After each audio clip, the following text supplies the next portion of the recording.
Hello टी students, welcome to smart knowledge. प्यारे बच्चों, आज की जो वीडियो है उसमें हम शिक्षा निदेशालय की ओर से दिया गया अभ्यास प्रश्न पत्र इसको करेंगे कंप्लीट सॉल्यूशन देखेंगे। कक्षा रहेगी 8, समय रहेगा 2.5 घंटे और विषय रहेगा विज्ञान।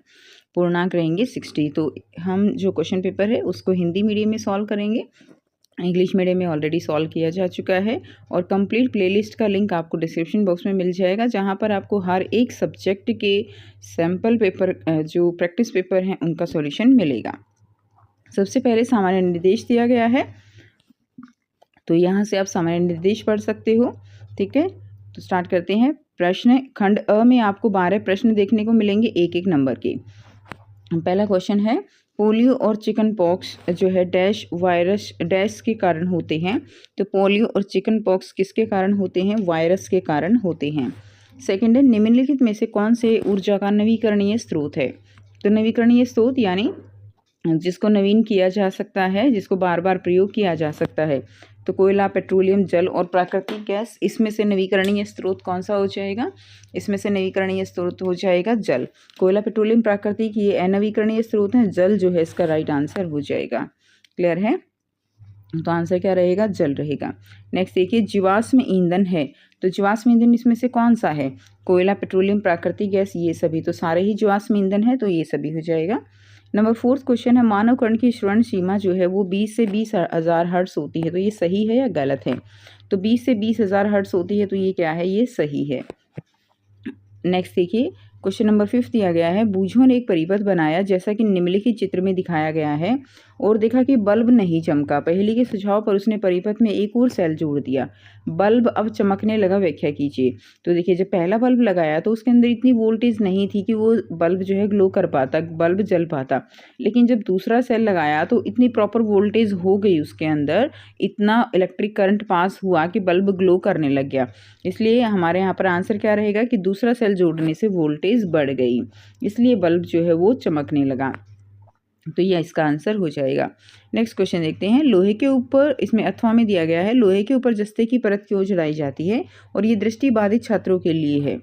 ठीक है, तो लेकिन आंसर हम करेंगे, लोहे के ऊपर जस्ते की परत क्यों चढ़ाई जाती है? ताकि उसके ऊपर क्या ना लगे? जंग ना लगे। इसको हम गैल्वेनीकरण कहते हैं। आँख के उस भाग का नाम बताइए जो उसमें प्रवेश करने वाले प्रकाश को नियंत्रित करता है। तो आँख का कौन सा भाग है जो प्रवेश को नियंत्रित करता है, प्रकाश को? तो आइरिस हो जाएगा।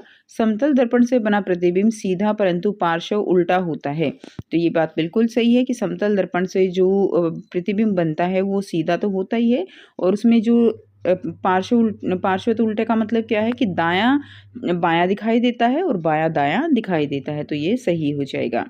नेक्स्ट है क्वेश्चन नंबर 7, एक टेडपोल डैश की प्रक्रिया द्वारा एक वयस्क मेंढक के रूप में विकसित होता है। तो एक टेडपोल जो है वो कायांतरण की प्रक्रिया के द्वारा, तो इसमें आ जाएगा कायांतरण की प्रक्रिया के द्वारा वयस्क मेंढक के रूप में विकसित होता है। नेक्स्ट क्वेश्चन देखेंगे, जैविक कचरे को डैश बनाने के लिए विघटित किया जा सकता है जो मिट्टी की पोषक सामग्री को स्थायी रूप से बढ़ा सकता है। तो जैविक कचरे को खाद बनाने के लिए क्या किया जाता है? विघटित किया जाता है, और जिससे फिर जो सॉइल है, मिट्टी है, उसके अंदर न्यूट्रिएंट्स, पोषक तत्व बढ़ते हैं। क्वेश्चन नंबर 9 है, किन्हीं दो खरीफ फसलों के नाम बताइए। तो खरीफ फसलें कौन सी होती हैं? जो वर्षा ऋतु में लगाई जाती हैं उनको खरीफ फसल कहते हैं। जिनके लिए जिनके लिए पानी की आवश्यकता ज़्यादा होती है, तो वो क्या हो जाएंगी? धान, मक्का, ये इसका एग्जाम्पल रहेंगे। नेक्स्ट देखिए, क्वेश्चन नंबर 10 है, वायुमंडलीय दबाव को परिभाषित कीजिए। तो वायुमंडलीय दबाव वह बल है जो वायुमंडल द्वारा पृथ्वी की सतह पर डाला जाता है। वायुमंडल के अंदर जो मॉइस्चर होते हैं वो क्या करते हैं? पृथ्वी की सतह पर जो भी वस्तुएं हैं उनके ऊपर क्या डालते हैं? दबाव डालते हैं। इसको हम क्या कहते हैं? वायुमंडलीय दबाव कहते हैं। नेक्स्ट है, वजन मापने के लिए स्प्रिंग बैलेंस का प्रयोग किया जाता है। तो बिल्कुल ये बात सही है, स्प्रिंग बैलेंस से हम क्या मापते हैं? वजन माप सकते हैं। Next question number 12, voice box को क्या कहा जाता है? वॉइस बॉक्स को लैरिंक्स या कंठ कहा जाता है। आप लैरिंक्स भी लिख सकते हो या कंठ भी लिख सकते हो। क्वेश्चन नंबर 2 है, नीचे दिए गए चित्र में होने वाले अलैंगिक प्रजनन की प्रक्रिया और संबंधित जीव को पहचाने और उनके नाम बताइए। ठीक है, तो ये हो जाएगा, ये क्या है? अमीबा है। अमीबा के अंदर इसमें कौन सा विभाजन है? ये द्विखंडन है और अमीबा हो जाएगा। नेक्स्ट देखिए, लैंगिक प्रजनन क्या है? उदाहरण के तौर पर दो जीवों के नाम बताइए जिनमें यह होता है। तो इसका आंसर देखते हैं।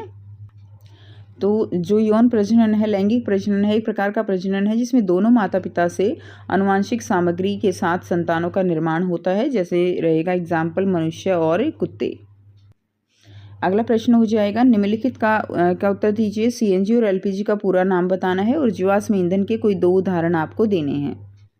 तो सीएनजी का पूरा नाम हो जाएगा संपीड़ित प्राकृतिक गैस, और एलपीजी का तरलीकृत या ध्रुवीकृत भी लिख सकते हो पेट्रोलियम गैस। जीवाश्म ईंधन के 2 उदाहरण रहेंगे कोयला और पेट्रोलियम।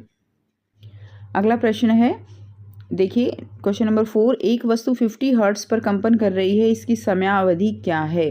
तो इसकी समयावधि यानी टाइम पीरियड, ठीक है, तो वो निकालने के लिए रिलेशन होता है। तो आइए देखते हैं इसका आंसर। तो यहाँ से आंसर करेंगे, यदि एक वस्तु जो है वो 50 हर्ट्ज पर कंपन कर रही है तो उसकी समयावधि क्या होगी? तो हमारा रिलेशन क्या होता है? टी यानी समयावधि जो है वो व्युत्क्रमानुपाती होती है किसके? फ्रीक्वेंसी के। किसके? फ्रीक्वेंसी के, ठीक है। तो यहाँ पे जो फ्रीक्वेंसी है यानी आवृत्ति के, आवृत्ति कितनी दी हुई है? 50 हर्ट्ज। तो टाइम पीरियड क्या हो जाएगा? यानी समयावधि 1/50, तो 0.02 सेकेंड जो है इसका आंसर हमारा हो जाएगा। तो वस्तु की समयावधि कितनी है? 0.02 सेकेंड। नेक्स्ट देखिए, नीचे दिए गए परिपथों को ध्यानपूर्वक निरीक्षण करें और बल्ब किस परिपथ में चमकेगा? चित्र ए और बी के लिए हाँ या नहीं लिखकर उत्तर दीजिए। तो इसके अंदर क्या लगाया हुआ है? इसके अंदर कोयला लगाया हुआ है, पीस ऑफ कोल, और इसके अंदर आयरन लगाया हुआ है, लोहे की कील। अब इसमें जो ये पीस ऑफ कोल है ये विद्युत का सुचालक नहीं होता, विद्युत का कुचालक होता है, तो इसके अंदर बल्ब नहीं चमकेगा। तो इसमें आप लिख देंगे नहीं, ठीक है। और इसके अंदर क्या होगा? इसके अंदर तो लोहे की कील लगाई हुई है, तो ये विद्युत की सुचालक है, और इसके अंदर की फिर क्या होगा? इसके अंदर बल्ब चमकेगा। तो इसमें हाँ हो जाएगा। नेक्स्ट देखिए, अगला क्वेश्चन दिया गया है, रिक्त स्थानों की पूर्ति करनी है। अधिकांश तरल पदार्थ बिजली का संचालन करते हैं, वे क्या कहलाते हैं? वे अम्ल, क्षारक और लवण कहलाते हैं। उनके विलयन होते हैं। किसी विलयन के माध्यम से विद्युत धारा के प्रवाहित होने से किस प्रकार का प्रभाव उत्पन्न होता है? तो किसी विलयन के माध्यम से विद्युत धारा के प्रवाहित होने से रासायनिक प्रभाव उत्पन्न होता है। नेक्स्ट क्वेश्चन देखिए, क्वेश्चन नंबर 6 है, गति की 2 अवस्थाएं क्या हैं? बल लगाने के लिए कम से कम कितनी वस्तुओं की आवश्यकता है? तो जो गति है वो कितनी तरह की है? तो समान गति, तो मैंने यहाँ पे परिभाषा भी लिख दी जो कि इम्पोर्टेंट है। वैसे आप नाम लिख सकते हो, समान गति, असमान गति, ठीक है। तो जबकि एक वस्तु सीधी रेखा में निरंतर गति से चलती है तो वो समान गति कहलाती है। और असमान गति कौन सी है? जब एक वस्तु गति में भिन्नता या दिशा में परिवर्तन करती है तो वो असमान गति कहलाती है। बल लगाने के लिए आवश्यक वस्तुएं कौन सी हैं? तो बल लगाने के लिए कम से कम 2 वस्तुओं की आवश्यकता होती है, ठीक है। तो कितनी वस्तुओं की आवश्यकता होती है? कम से कम 2 वस्तुओं की। नेक्स्ट क्वेश्चन देखिए, क्वेश्चन नंबर 7 है, उर्वरक क्या है? और रासायनिक उर्वरक द्वारा मिट्टी को कौन से 3 मुख्य पोषक तत्व प्रदान किए जाते हैं? तो उर्वरक वे पदार्थ होते हैं जो कि मिट्टी या पौधों में डाले जाते हैं और जो है ताकि विकास के लिए आवश्यक पोषक तत्वों की आपूर्ति की जा सके और फसल उपज बढ़ाई जा सके। तो रासायनिक खादों द्वारा प्रदान किए गए 3 मुख्य पोषक तत्व कौन से रहेंगे? रासायनिक खादों के द्वारा नाइट्रोजन, फॉस्फोरस, पोटाशियम, ये जो है उसमें मुख्य रूप से पोषक तत्व जो मिट्टी है उसको प्रदान किए जाते हैं। अगला प्रश्न देखिए, खंड ब दिया गया है, खाद के कोई 3 लाभ लिखिए। क्वेश्चन नंबर 8 है। तो खाद के 3 लाभ आपको लिखने हैं। तो पहले लिखेंगे मिट्टी की संरचना में सुधार करता है, यह आवश्यक पोषक तत्वों की आपूर्ति करता है। और तीसरा हो जाएगा सूक्ष्म जीव गतिविधियों को प्रोत्साहित करता है। खाद मिट्टी में सूक्ष्म जीवों की जनसंख्या बढ़ाता है जिससे फसल जो है वो अच्छी होती है। नेक्स्ट देखिए, कृषि पद्धतियों को परिभाषित करें और फसल उत्पादन के दौरान उठाए गए महत्वपूर्ण चरण भी बताइए। ये आपको बताना है कि कौन कौन से चरण हैं जो फसल उत्पादन के दौरान उठाए जाते हैं और कृषि पद्धतियाँ क्या होती हैं। तो आंसर रहेगा, कृषि पद्धतियाँ उन तरीकों और तकनीकों को कहा जाता है जो फसल को उगाने और मवेशियों को प्रभावी ढंग से पालने के लिए उपयोग की जाती हैं। तो फसल उत्पादन के लिए जो उठाए गए महत्वपूर्ण कदम कौन कौन से होते हैं? सबसे पहले भूमि की तैयारी की जाती है, उसके बाद बुआई होती है, सिंचाई होती है, उर्वरक डाला जाता है, कीटों पर नियंत्रण किया जाता है, फिर कटाई होती है और फिर उसका संग्रहण किया जाता है। तो ये जो है उठाए गए महत्वपूर्ण कदम हैं। अगला प्रश्न है, देखिए क्वेश्चन नंबर 9, सही मिलान करना है। तो कॉलम 1 और कॉलम 2 आपको दिया गया है, तो सही मिलान हम इसमें करेंगे। इसमें सीएनजी यानी गैर प्रदूषणकारी ईंधन है। उसके बाद नेक्स्ट देखिए, सौर ऊर्जा क्या है? सौर ऊर्जा नवीकरणीय स्रोत है। उसके बाद नेक्स्ट है पेट्रोलियम, काला सोना कहा जाता है। उसके बाद एंथ्रासाइट जो है 98% कार्बन सामग्री है। उसके बाद तारकोल क्या है, तारकोल एक चिपचिपा तरल पदार्थ होता है। और कैरोजन क्या है, कैरोजन जो है एक मोमी पदार्थ है। ठीक है, तो कुछ इस तरह से आप इसको मैच कर लेंगे। क्लियर। नेक्स्ट देखिए, नेक्स्ट क्वेश्चन क्या दिया गया है। अगला प्रश्न है प्रश्न 10, जब हम बोलते हैं तो क्या हमारे शरीर का कोई हिस्सा कंपन करता है, उस भाग का नाम बताइए। तो बिल्कुल हमारे शरीर का हिस्सा कंपन करता है। लैरिंक्स जो हमारे कंठ में वोकल कॉर्ड होती हैं वो कंपन करती है। आंसर भी देखेंगे। बी है, अनिल ने रात में अपने घर से कुछ दूरी पर एक पटाखा फूटते देखा। पटाखा फूटते देख थोड़ी देर बाद उसे पटाखे की आवाज़ सुनाई दी। ध्वनि सुनने में देरी का कारण बताइए। तो जो प्रकाश है उसकी गति बहुत ज़्यादा है ध्वनि की गति से, इसीलिए पहले हमारे तक प्रकाश पहुंचता है, उसके बाद ध्वनि पहुंचती है। 2 संगीत में वाद्य यंत्रों के नाम बताइए जो तारों को हिलाकर ध्वनि उत्पन्न करते हैं। तो फर्स्ट का आंसर रहेगा, क्या रहेगा, हाँ, जब हम बोलते हैं तो वोकल कॉर्ड यानी लैरिंग्स में कंपन होती है। दूसरा है ध्वनि सुनने में देरी का कारण, तो ध्वनि सुनने में देरी इसलिए होती है क्योंकि प्रकाश ध्वनि की तुलना में तेजी से चलता है। 2 संगीत वाद्य यंत्रों जिनमें तारों के कंपन से ध्वनि उत्पन्न होती है, कौन से हो जाएंगे, आप लिख देंगे गिटार और वायलिन जो है इसके एग्जाम्पल हो जाएंगे। नेक्स्ट देखिए, नेक्स्ट क्वेश्चन दिया गया है, अथवा में संगीत में ध्वनि और शोर के बीच 3 अंतर आपको बताने हैं। तो यहाँ से आंसर करेंगे, संगीत में ध्वनि जो है वो कैसी होती है, मधुर और व्यवस्थित ध्वनि होती है। शोर जो है वो व्यवस्थित होता है और कर्कश ध्वनि होती है जो हमारे कानों को प्रिय नहीं लगती, अच्छी नहीं लगती है। संगीत रचना में व्यवस्थित होता है, यानी उसमें जैसे आपको पता ही है कि कुछ नोट्स होते हैं जिनके अकॉर्डिंग उसको बजाया जाता है। बिना किसी संगठन के या संरचना के जो है वो क्या कहलाता है, शोर कहलाता है। नेक्स्ट, जब संगीत हम सुनते हैं तो हमारे मन में सकारात्मक भावना उत्पन्न होती है, जबकि शोर जब ज़्यादा होता है तो नकारात्मक भावनाएं उत्पन्न कर सकता है। तो ये दोनों में डिफरेंस हो जाएगा।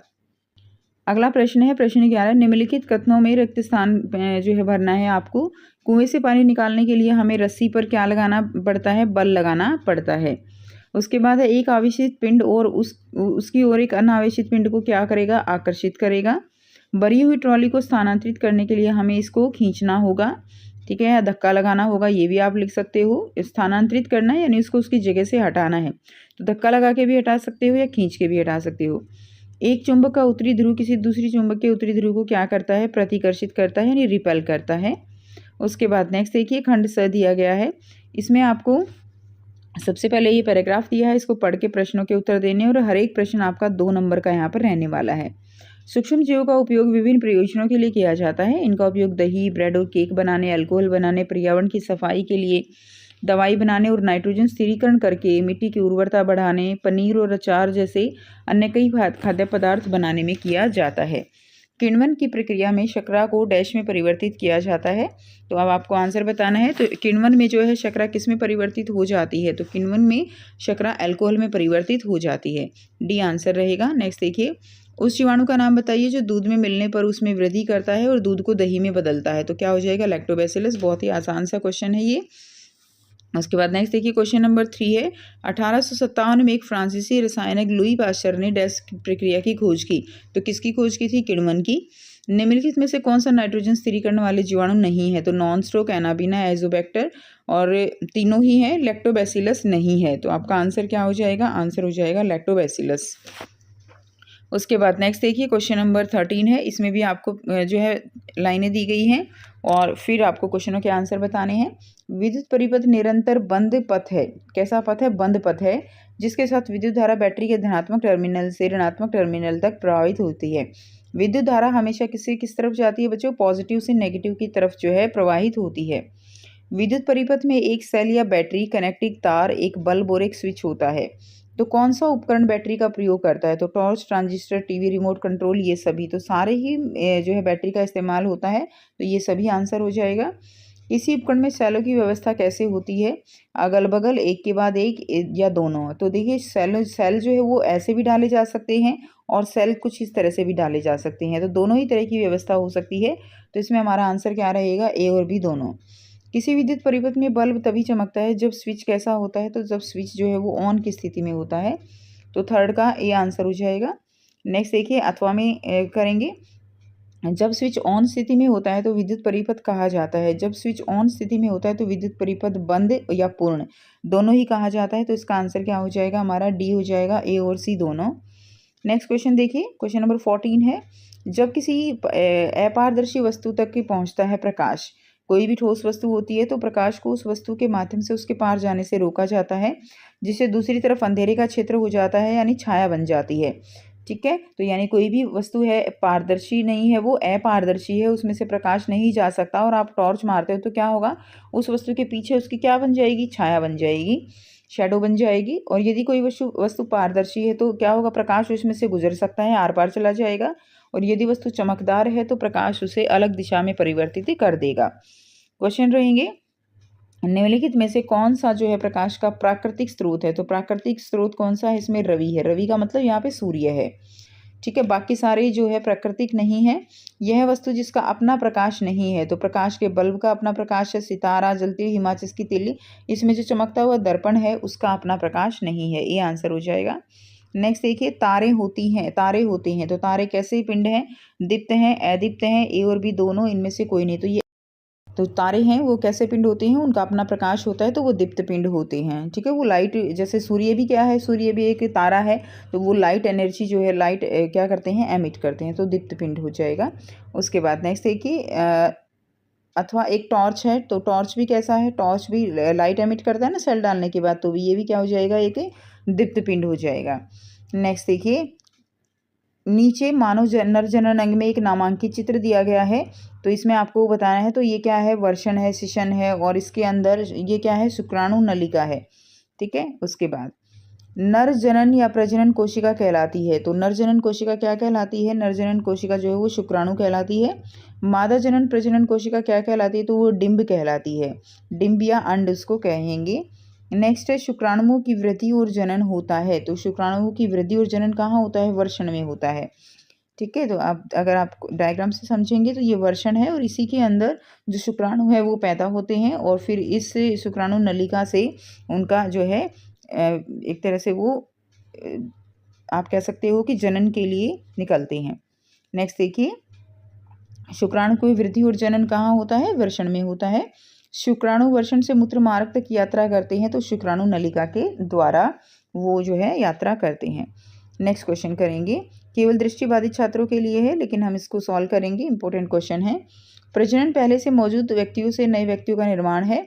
इस प्रकार प्रजनन को एक जैविक प्रक्रिया के रूप में परिभाषित किया जाता है, और जिसमें जीव अपने समान संतानों को जन्म देते हैं, संतान बढ़ती हैं, परिपक्व होती हैं, और बदले में नई संतान पैदा करती हैं। तो जो जीव जो सीधे ही शिशु को जन्म देते हैं वो क्या कहलाते हैं, जो सीधे ही शिशु को जन्म देते हैं वो जरायुज कहलाते हैं, और जो अंडा देते हैं वो उनको अंडप्रजक कहा जाता है। टेडपोल इनमें से किसकी विकासशील अवस्था है, तो मेंढक की विकासशील अवस्था होती है टेडपोल।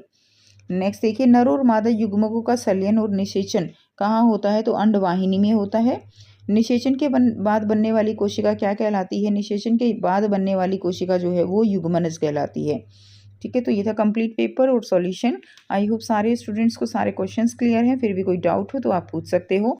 खंड क दिया गया है, तो प्रश्न 1 है, निम्नलिखित प्रश्नों के उत्तर निर्देशानुसार दीजिए। फर्स्ट क्वेश्चन है, टाइफाइड एंड क्षय रोग जो है किसके कारण होते हैं, तो टाइफाइड और क्षय रोग जीवाणु के कारण होते हैं। डैश एक गहरे रंग का अप्रिय गंध वाला तेलीय द्रव है, तो ये आ जाएगा पेट्रोलियम जो है वो एक गहरे रंग का अप्रिय गंध वाला तेलीय द्रव है। थर्ड क्वेश्चन है, टैडपोल का वयस्क मेंढक में परिवर्तन क्या कहलाता है, तो टैडपोल का वयस्क मेंढक में परिवर्तन कायांतरण कहलाता है। नेक्स्ट है, ध्वनि जो है डैश में संचारित नहीं हो सकती, तो ध्वनि निर्वात यानी जहाँ पर एयर भी नहीं है, हवा भी नहीं है, ऐसे एरिया में ध्वनि संचरित नहीं हो सकती, क्योंकि ध्वनि को संचरण के लिए माध्यम की आवश्यकता होती है। आपने पढ़ा है कि ठोस, द्रव और गैस में से ध्वनि संचरित हो सकती है, ठोस में ज़्यादा, द्रव में कम और वायु में सबसे कम। फिफ्थ है, कोक का इस्तेमाल स्टील को बनाने में होता है, तो ये सही है या गलत है, तो ये सही है। नेक्स्ट देखिए, मानव कर्ण जो है 20 हर्ट्ज से 20,000 हर्ट्ज तक की ध्वनि की आवृत्ति की ध्वनियों को सुन सकता है, सही है या गलत है, तो ये बिल्कुल सही है, 20 से 20,000 हर्ट्ज तक की ध्वनियों को सुन सकता है। नेक्स्ट देखिए, खरीफ फसलों के 2 उदाहरण कौन से रहेंगे, तो खरीफ फसल जो है धान और मक्का, सही है या गलत है, तो बिल्कुल सही है, धान और मक्का दोनों ही खरीफ फसल है जो वर्षा ऋतु में उगाई जाती हैं। नेक्स्ट है, मिट्टी की संरचना को सुधारने में खाद सहायक होते हैं, सही है गलत? तो सही हो जाएगा। नेक्स्ट क्वेश्चन नंबर 9, एक विद्यार्थी नीचे दिए गए चित्र के अनुसार एक परिपथ तैयार करता है किंतु उस परिपथ में लगा बल्ब नहीं जलता। परिपथ को देखकर बल्ब न जलने का कारण बताइए। तो इसमें देखिए, अगर आप ध्यान से देखेंगे तो इसके अंदर जो यहाँ पे सेल जुड़े हुए हैं वो सही ढंग से नहीं जुड़े हुए हैं। ये इसका आंसर हो जाएगा, सेल सही ढंग से नहीं जुड़े हैं। तो ये जुड़ने कैसे चाहिए थे? देखिए इस तरफ भी प्लस है, बड़ी लाइन किसकी होती है? पॉजिटिव की। छोटी किसकी होती है? नेगेटिव की। लेकिन अगर आप ध्यान से देखें तो यहाँ भी प्लस है और यहाँ भी प्लस है, जो कि गलत है। ठीक है, तो ये कुछ इस तरह से जुड़ा हुआ होना चाहिए था। ये प्लस का हो गया और यहाँ से देखिए ये इस तरह से 3 सेल है ना, तो ये जुड़ गया ऐसे, ये चला जाता और ये इसके साथ ऐसे जुड़ना चाहिए था। ये जो है इसका एग्जैक्ट यहाँ पे इस तरह से जुड़ा होना चाहिए था, तब ये बल्ब जो है क्या करता? ग्लो करता। तो यह आंसर हो जाएगा, सेल से सही ढंग से जुड़े नहीं हैं। नेक्स्ट देखिए, विद्युत धारा के किस प्रभाव के द्वारा विद्युत बल्ब दीप्त होता है? तो विद्युत धारा के जो है ऊष्मीय प्रभाव के कारण विद्युत बल्ब दीप्त होता है। अगला क्वेश्चन है, प्रकाश का परावर्तन किसे कहते हैं? तो किसी भी सतह से प्रकाश का टकराकर वापस लौटना क्या कहलाता है? प्रकाश का परावर्तन कहलाता है। 2 अंडप्रजक जंतुओं के नाम आपको लिखने हैं। तो अंडप्रजक जंतु कौन से हैं? मुर्गी, गौरैया और मछली। ये जो है क्या है? अंडप्रजक जंतु हो जाएंगे। नेक्स्ट देखिए, दाब को परिभाषित कीजिए। दाब क्या होती है? तो वो आपको परिभाषित करना है। तो आंसर देखिए यहाँ से करेंगे, किसी सतह के प्रति इकाई क्षेत्रफल पर लगने वाला बल क्या कहलाता है? दाब कहलाता है। किसी सतह के प्रति इकाई क्षेत्रफल पर लगने वाला बल क्या कहलाएगा बच्चों? दाब कहलाएगा। अगला क्वेश्चन है, खंड ख, सूर्य, जल एवं वायु को ऊर्जा के अक्षय प्राकृतिक संसाधन क्यों कहा जाता है? तो सूर्य, जल और वायु को ऊर्जा के अक्षय प्राकृतिक संसाधन क्यों कहते हैं? तो यहाँ से आंसर करेंगे, ये संसाधन प्रकृति में असीमित मात्रा में उपलब्ध होते हैं, यानी ये न खत्म होने वाले, न समाप्त होने वाले संसाधन हैं और मानवीय गतिविधियों से समाप्त नहीं होंगे, जैसे कि कोल है, पेट्रोलियम है। ठीक है, इसीलिए इन्हें इसी प्रकार कहा जाता है। तो ये इसका आंसर हो जाएगा। नेक्स्ट देखिए, ध्वनि की कौन सी 2 विशेषताएं ध्वनि की प्रबलता और तारत्वता को निर्भर करती हैं? तो ध्वनि की प्रबलता और तारत्व को निर्धारित कौन सी 2 विशेषताएं करती हैं? तो ध्वनि की जो तीव्रता है, ध्वनि की यानी प्रबलता, वो आयाम से निर्धारित होती है। आयाम क्या है? कुछ इस तरह से जो है आपको ने किया होगा, ये क्या कहलाती है? ये दूरी आयाम कहलाती है। ध्वनि की पिच जो है वो ध्वनि की आवृत्ति से निर्धारित होती है। पिच यानी जो तारत्व है, ठीक है, तो वो ध्वनि की किससे निर्धारित होगी? ध्वनि की जो है आवृत्ति से। आवृत्ति का मतलब क्या है कि 1 सेकंड में कितने दोलन होते हैं? 1 सेकंड में हुए दोलनों की संख्या क्या कहलाती है? आवृत्ति कहलाती है। नेक्स्ट देखिए, एक विद्युत कर्मी जब भी विद्युत के उपकरणों की मरम्मत करता है तो रबड़ के दस्ताने और रबड़ की चप्पलें पहनता है। क्यों? क्योंकि रबड़ क्या होती है बच्चे? विद्युत की कुचालक होती है। अगर वो ऐसा नहीं करेगा तो क्या होगा? करंट लग जाएगा। तो आंसर ऐसे लिखेंगे, क्योंकि रबड़ के दस्ताने और रबड़ की चप्पलें कुचालक होती हैं, इसलिए इलेक्ट्रीशियन को बिजली के झटके का खतरा नहीं रहता है और यही कारण है कि वो रबड़ की चीजें डालता है। नेक्स्ट देखिए, बाह्य निषेचन और आंतरिक निषेचन में अंतर बताइए। बाह्य निषेचन और आंतरिक निषेचन क्या होता है? बाहरी निषेचन जीव के शरीर के बाहर होता है, जैसे मछली है, मेंढक है, इनमें होता है। आंतरिक निषेचन क्या है? निषेचन मादा के शरीर के भीतर होता है, जैसे गाय, भैंस, मानव आदि। क्लियर? उसके बाद नेक्स्ट देखेंगे, अथवा में है, अमीबा में द्विखंडन को चित्र के द्वारा दर्शाइए। तो अमीबा में आपको चित्र के द्वारा द्विखंडन दिखाना है। तो यहाँ से आप इसको करेंगे, अमीबा में द्विखंडन। देखिए ये जो है क्या है? अमीबा है, इसके अंदर सबसे पहले जो केंद्रक है वो डिवाइड होगा। ये क्या है? केंद्रक है। तो यहाँ पे आप लिख देंगे विभाजित केंद्रक। क्या लिख देंगे? डिवाइडिंग न्यूक्लियस की जगह आप लिख देंगे विभाजित केंद्रक। ठीक है। उसके बाद नेक्स्ट देखिए, तो इस तरह से ये 2 पार्ट में डिवाइड हो जाएगा और उसके बाद जो इसका यहाँ पे जो साइटोप्लाज्म है, ठीक है, वो 2 पार्ट में डिवाइड हो जाता है और धीरे धीरे इस तरह से 2 पुत्री जो अमीबा है यानी डॉटर अमीबा है वो बन जाएंगे। क्लियर है? तो ये आंसर हो जाएगा। नेक्स्ट क्वेश्चन देखिए, अमीबा में द्विखंडन विधि को स्पष्ट कीजिए। तो ये भी आप कर लीजिए, हालांकि दृष्टिबाधित विद्यार्थियों के लिए है, लेकिन क्वेश्चन आपके सिलेबस से भी है। तो अमीबा में द्विखंडन विधि को स्पष्ट करना है। तो अमीबा द्विविभाजन द्वारा प्रजनन करता है। इसमें पहले इसका केंद्रक 2 भागों में विभाजित होता है और फिर शरीर 2 भागों में बंट जाता है। प्रत्येक भाग को एक केंद्रक प्राप्त होता है और इस प्रकार एक मूल अमीबा से 2 पुत्र अमीबा बनते हैं। ये इसका आंसर हो जाएगा। नेक्स्ट देखिए, मानव मादा जनन तंत्र का नामांकित चित्र आपको बनाना है। तो यहाँ से आप इसका आंसर करेंगे। इसके अंदर ये देखिए, ये क्या है, ये अंडवाहिनी है जिसको हम फेलोपियन ट्यूब कहते हैं। ये क्या है, नीचे अंडाशय है, ये गर्भाशय हो जाएगा, ये ग्रीवा हो जाएगा और नीचे योनि हो जाएगा। तो ये चित्र आपको बनाना है, काफ़ी इंपॉर्टेंट है आपके एग्जाम पॉइंट ऑफ व्यू से।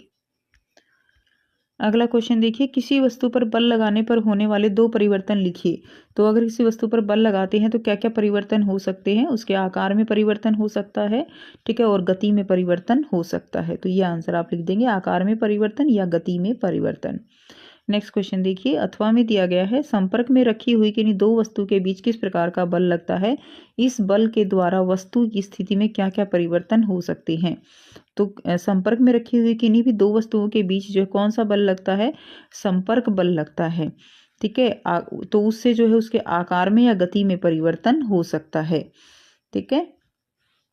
तो ये इसका आंसर हो जाएगा। नेक्स्ट देखेंगे, पेट्रोलियम के किन्हीं 3 घटकों के नाम और उनके उपयोग लिख ले हैं। तो पेट्रोलियम के 3 घटक कौन कौन से हैं। एलपीजी है जो कि घरों और उद्योगों के लिए ईंधन का काम करती है।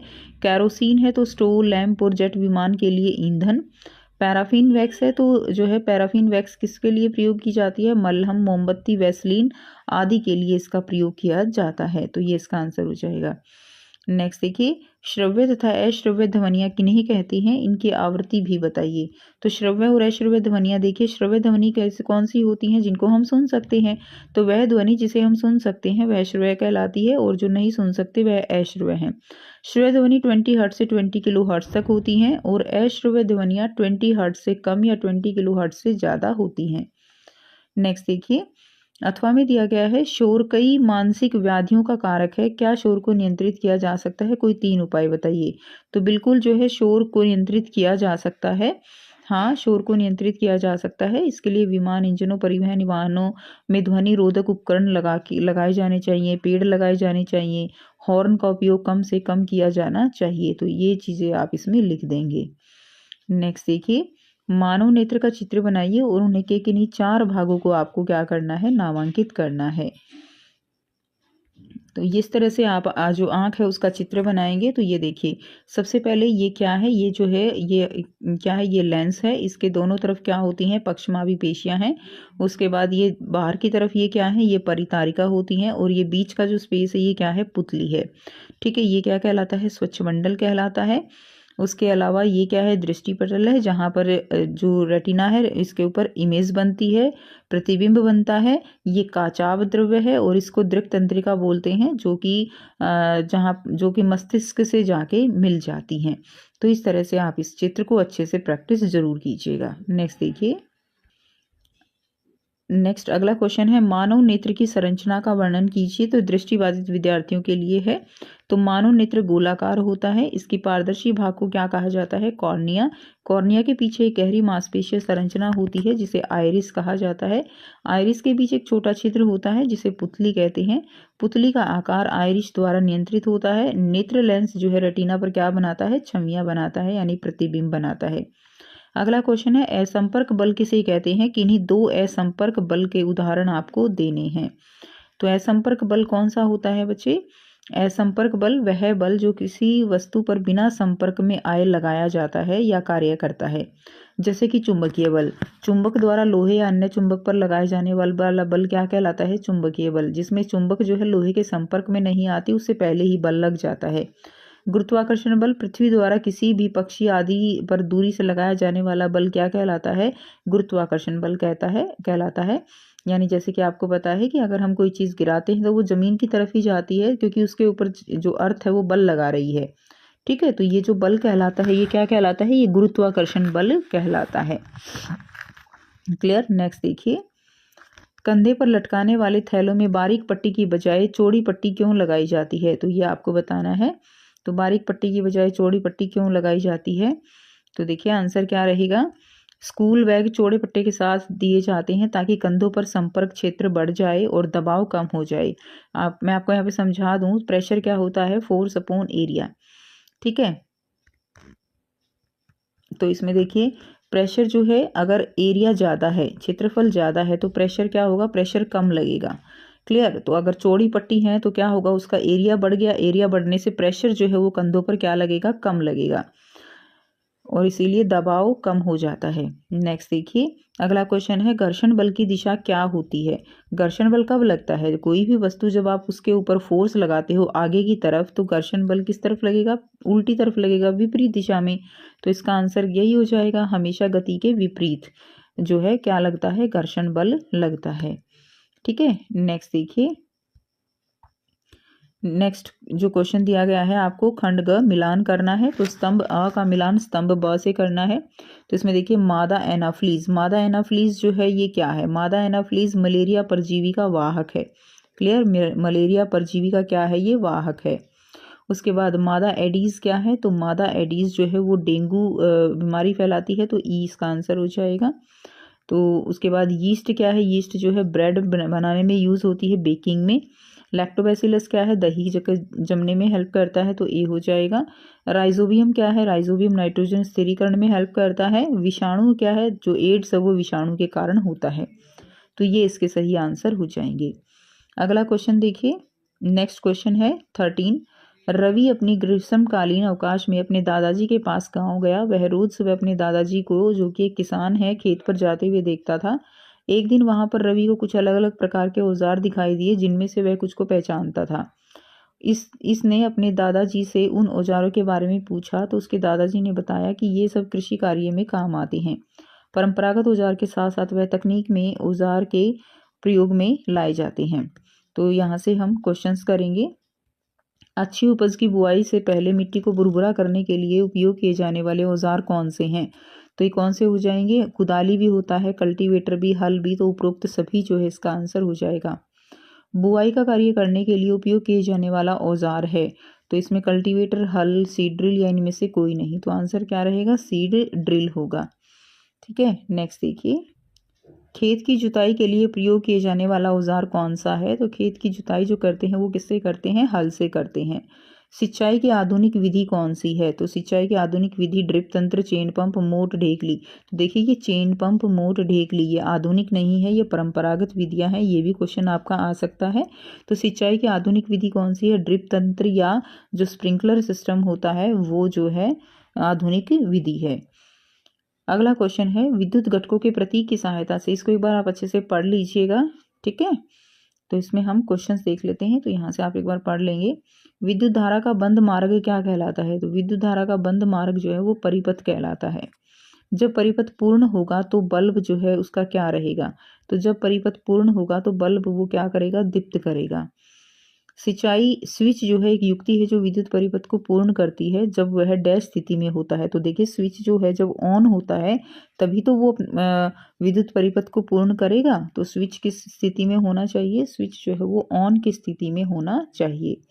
नेक्स्ट देखिए, नेक्स्ट अथवा में दिया गया है, एक विद्युत परिपथ में विद्युत धारा का स्रोत होता है। तो एक विद्युत परिपथ में विद्युत धारा का जो स्रोत है वो कौन सा होता है, ए रहेगा बैटरी। ठीक है, बैटरी विद्युत धारा का स्रोत होता है जो कि करंट पास करता है। नेक्स्ट देखिए, क्वेश्चन नंबर 15 है, मानव नेत्र प्रकृति द्वारा दिया गया अनुपम उपहार है जो संसार को देखने में को हमारी मदद करते हैं। प्रकाश जो श्वेत दिखता है कई रंगों का मिश्रण है जो इंद्रधनुष के रूप में प्राकृतिक घटना के रूप में दिखाई देता है।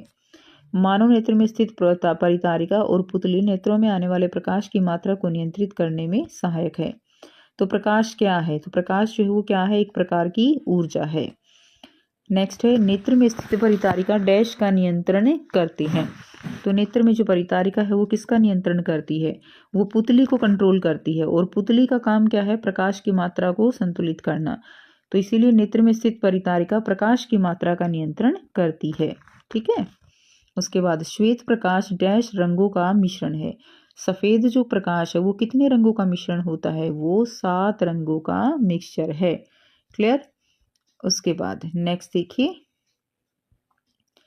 निम्न में कौन श्वेत प्रकाश का भाग नहीं है? तो निम्न में कौन सा जो है श्वेत प्रकाश का भाग नहीं होगा? तो आप देखिए, आप श्वेत 7 रंगों को कैसे याद करते हो? आप 7 रंगों को विबग्योर के नाम से याद करते हो। किस नाम से करते हो? GYOR। तो इसमें अगर हम लाल देखें तो ये हो जाएगा, बैंगनी देखें तो वायलेट हो जाएगा, हरा देखें तो ग्रीन हो जाएगा, लेकिन ब्लैक जो है इसमें नहीं है, ये ब्लू है। ठीक है, तो ये देखिए ब्लैक नहीं है, तो काला जो है इसका आंसर हो जाएगा। नेक्स्ट देखिए, अथवा में हमारा नेत्र किसी वस्तु को तब तक नहीं देख पाता जब तक कि हम इससे टकरा कर प्रकाश की किरण हमारे नेत्रों तक नहीं पहुंचती। किसी भी चीज़ को हमें देखने के लिए जो भी कोई वस्तु होती है उसके ऊपर प्रकाश होना ज़रूरी होता है। प्रकाश जो हमें किसी वस्तु को देखने के योग्य बनाता है या तो वस्तु द्वारा उत्सर्जित होता है या वस्तु से टकरा कर आता है। प्रकाश सभी प्रकार के सतह से परावर्तित होता है, और जब प्रकाश किसी वस्तु से परावर्तित होता है तो क्या बनता है? प्रतिबिंब बनता है। क्वेश्चन देखते हैं। प्रकाश एक प्रकार की ऊर्जा है जो हमें डैश के योग्य बनाता है, तो जो है हमें देखने के योग्य बनाता है। हम किसी वस्तु को तब देख पाते हैं जब डैश किरण परावर्तन के पश्चात हमारे नेत्रों में पहुंचती है। तो जब परावर्तित किरण जो है परावर्तन के पश्चात हमारे नेत्रों में पहुंचती है तो हम किसी वस्तु को देख पाते हैं। वे वस्तुएं जो प्रकाश को उत्सर्जित करती हैं वे डैश वस्तुएं कहलाती हैं। तो जो वस्तुएं प्रकाश को उत्सर्जित करती हैं वो दीप्त वस्तुएं कहलाती हैं। अथवा है, आपतन कोण होता है किसके बराबर? परावर्तन कोण के बराबर। सो ये था कंप्लीट पेपर। खंड कर दिया गया है। उस जीवाणु का जो है पहला प्रश्न रहेगा, उस जीवाणु का नाम बताइए जो दूध को दही में परिवर्तित कर देता है। तो वो कौन सा जीवाणु है? वो लैक्टोबैसिलस है। क्या आसूत जल विद्युत का संचालन करता है? तो आसूत जल यानी डिस्टिल वाटर वो विद्युत का संचालन नहीं करता, क्योंकि उसके अंदर आयन नहीं होते हैं और बिना आयन के विद्युत का संचालन नहीं हो सकता है, इसलिए वह संचालन नहीं करता। ठीक है, नेक्स्ट दिया गया है पार्श्व परिवर्तन किसे कहते हैं? तो बताना है आपको पार्श्व परिवर्तन क्या होता है। पार्श्व परिवर्तन होता है कि किसी भी वस्तु की छवि में जब बायां भाग दाईं ओर और दायां भाग बाईं ओर दिखाई देता है तो उसे क्या कहा जाता है? उसे पार्श्व परिवर्तन कहा जाता है। नेक्स्ट देखिए, अगला क्वेश्चन है, मादा जननांग में भ्रूण कहाँ रोपित होकर विकसित होता है? तो मादा जननांग में भ्रूण कहाँ विकसित होता है? वो गर्भाशय में विकसित होता है। ठीक है, उसके बाद नेक्स्ट देखेंगे, प्राकृतिक और डीजल एक प्राकृतिक स्रोत डैश से प्राप्त होते हैं। तो किससे प्राप्त होते हैं? पेट्रोलियम से प्राप्त होते हैं। नेक्स्ट क्वेश्चन नंबर 6 है, प्रति सेकंड होने वाले दोलनों की संख्या को दोलन की क्या कहा जाता है? तो उसे दोलन की आवृत्ति कहा जाता है। एक सेकंड में कितने दोलन हो रहे हैं वह क्या कहलाएगा? वह उसकी आवृत्ति कहलाएगा। ठीक है, और एक दोलन पूरा होने में लगा समय आवर्त काल कहलाता है। नेक्स्ट क्वेश्चन नंबर 7 है, वर्षण नर युग्मक उत्पन्न करते हैं जिन्हें क्या कहा जाता है? तो वर्षण जो नर युग्मक उत्पन्न करते हैं उन्हें शुक्राणु कहा जाता है। नेक्स्ट क्वेश्चन, फसल पक जाने के बाद उसे काटना डैश कहलाता है। तो उसे क्या काटना क्या कहलाएगा? कटाई कहलाएगा। नेक्स्ट है क्वेश्चन नंबर 9, कोलतार एक प्रिय गंध वाला सफेद गाढ़ा द्रव होता है। तो ये सत्य है या असत्य? तो ये क्या रहेगा? असत्य रहेगा। नेक्स्ट है, अनिद्रा, अति तनाव, चिंता तथा अन्य बहुत से स्वास्थ्य संबंधी विकार ध्वनि प्रदूषण से उत्पन्न होते हैं। ठीक है, तो आपको बताना है ये सत्य है या असत्य है। तो ये क्या हो जाएगा? ये सत्य हो जाएगा। ठीक है, कि अनिद्रा, अति तनाव और चिंता अन्य बहुत से स्वास्थ्य संबंधी विकार जो है वो ध्वनि प्रदूषण से उत्पन्न होते हैं। नेक्स्ट देखिए, अगला क्वेश्चन है, खाद से मिट्टी की जल धारण क्षमता में वृद्धि होती है। सत्य है या असत्य है? तो बिल्कुल ये सत्य हो जाएगा। खाद से जो है क्या होता है, मिट्टी के अंदर जो जल धारण क्षमता है, पानी को रोकने की क्षमता है, वो क्या होती है? वो बढ़ती है। ठीक है, नेक्स्ट देखिए, क्वेश्चन नंबर 12 है, जब किसी वस्तु पर बल लगाया जाता है तो उसकी चाल में कोई परिवर्तन नहीं हो सकता है। सत्य रहेगा या असत्य रहेगा? तो ये असत्य होगा कि वस्तु पर बल लगाया जाएगा तो उसमें चाल में परिवर्तन बिल्कुल हो सकता है। धीरे है तो वो तेज हो सकती है, तेज है तो वो धीरे हो सकती है। ठीक है, नेक्स्ट देखिए, अगला खंड ख दिया गया है, पेट्रोल के कोई 2 उपयोग आपको यहाँ पर बताने हैं। तो देखिए, पेट्रोल के 2 उपयोग क्या हो जाएंगे? यहाँ से आप करेंगे, यहाँ से लिख लेंगे, पेट्रोल के 2 उपयोग है। उसको जो है मोटर ईंधन के रूप में प्रयोग किया जाता है, उसको एज ए सॉल्वेंट या ड्राई क्लीनिंग सॉल्वेंट के रूप में भी यूज किया जाता है। नेक्स्ट देखिए, नेक्स्ट क्वेश्चन दिया गया है, पेट्रोल के को अक्षय प्राकृतिक संसाधन अथवा समाप्त होने वाले प्राकृतिक संसाधन के रूप में आपको वर्गीकृत करना है। ठीक है, तो अक्षय प्राकृतिक संसाधन अथवा जो है समाप्त होने वाले। अक्षय कौन से होते हैं? जो समाप्त नहीं होते हैं उन्हें अक्षय कहा जाता है। तो इसमें आपको सूर्य का प्रकाश, वायु, पेट्रोलियम, प्राकृतिक गैस दी गई है। तो इसमें अक्षय स्रोत कौन से हो जाएंगे? समाप्त होने वाले स्रोत। तो इसमें जो सूर्य का प्रकाश है वो कैसा है? वो अक्षय स्रोत हो जाएगा। इसके अंदर पेट्रोलियम जो है वो क्या होगा? पेट्रोलियम समाप्त होने वाला है। वायु अक्षय स्रोत रहेगा और प्राकृतिक गैस जो है वो समाप्त होने वाले स्रोत में। अगला क्वेश्चन दिया गया है, धातु की एक थाली जल से भरी हुई है, एक चम्मच से इसके किनारे पर आघात किया जाता है, हमें यहाँ किस प्रकार के बदलाव दिखाई देंगे? तो ठीक है, तो इसका आंसर क्या रहेगा कि जब आप चम्मच को से थाली पे मारोगे तो क्या होगा? वहाँ पर ध्वनि उत्पन्न होती है और पानी की सतह पर क्या देखी जा सकती हैं? पानी की सतह पर तरंगे दिखाई देंगी आपको। ठीक है, नेक्स्ट क्वेश्चन देखिए, विद्युत लेपन किसे कहते हैं? इसके उपयोग भी बताइए। तो विद्युत लेपन क्या होता है? किसी पदार्थ पर विद्युत के माध्यम से एक इच्छित वस्तु धातु की परत चढ़ाने की प्रक्रिया, वो क्या कहलाती है? वो विद्युत लेपन कहलाती है। तो उपयोग हो जाएंगे, क्रोमियम प्लेटिंग के कार के भागों पर चढ़ाया जाता है, टीन की प्लेटिंग जो है लोहे पर की जाती है, तो इसको क्या कहते हैं? इसको हम विद्युत लेपन कहते हैं।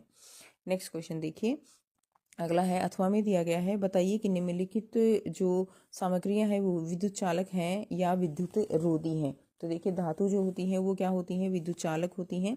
और जो अम्ल है, क्षारक है, लवण है, उनमें से भी विद्युत धारा प्रवाहित हो सकती है। तो इसमें आपका आंसर क्या हो जाएगा? इसके अंदर आप देखेंगे नींबू का रस जो है वो कैसा है? सुचालक रहेगा। ठीक है, उसके अलावा यहाँ से अगर आप देखेंगे शहद जो है वो कैसा हो जाएगा आपके लिए? विद्युत का कुचालक हो जाएगा। उसके अलावा नल टोंटी का पानी सुचालक होगा और मिट्टी का तेल जो होगा वो कुचालक रहेगा। ठीक है, तो यहाँ से आप इसका आंसर कर सकते हो। नेक्स्ट क्वेश्चन देखेंगे, जरायुज और अंड प्रजक जंतु के बीच अंतर लिखिए। तो जरायुज और अंड प्रजक जंतु कौन से होते हैं? यहाँ से इसका आंसर करेंगे, जरायुज जंतु होते हैं जो कि जीवित शिशु को जन्म देते हैं, जैसे कि इंसान है, उदाहरण रहेगा कुत्ता, गाय, ये सब कैसे हैं? ये जरायुज रहेंगे। उसके बाद है अंड प्रजक। अंड प्रजक कौन से होंगे? जो कि अंडे देते हैं, जैसे कि पक्षी है, मछली है, उनको हम क्या कहेंगे? उनको हम अंड प्रजक कहेंगे। ठीक है, नेक्स्ट देखिए, नेक्स्ट क्वेश्चन आपको दिया गया है, कायांतरण किसे कहते हैं? उदाहरण दीजिए। तो कायांतरण क्या होता है? लार्वा के वयस्क में परिवर्तित होने की प्रक्रिया जिसमें बड़े परिवर्तन होते हैं उसे कायांतरण कहते हैं, जैसे मेंढक के अंदर होता है या रेशम कीट के अंदर होता है, इसको हम क्या कहेंगे? कायांतरण कहेंगे। नेक्स्ट क्वेश्चन देखिए, नेक्स्ट दिया गया है, कुलियों को जब भारी बोझ ढोना होता है तो वे उससे पहले अपने सिर पर एक कपड़े को जो है गोल लपेट कर क्यों रखते हैं?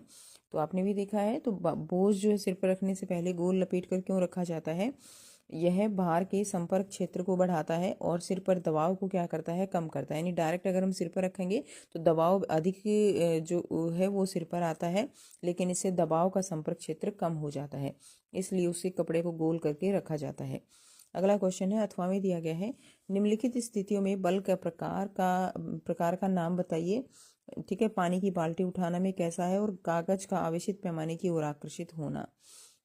तो पानी की बाल्टी उठाना, उसमें हमारा कौन सा बल लग रहा होता है? उसमें हमारा पेशीय बल लगता है।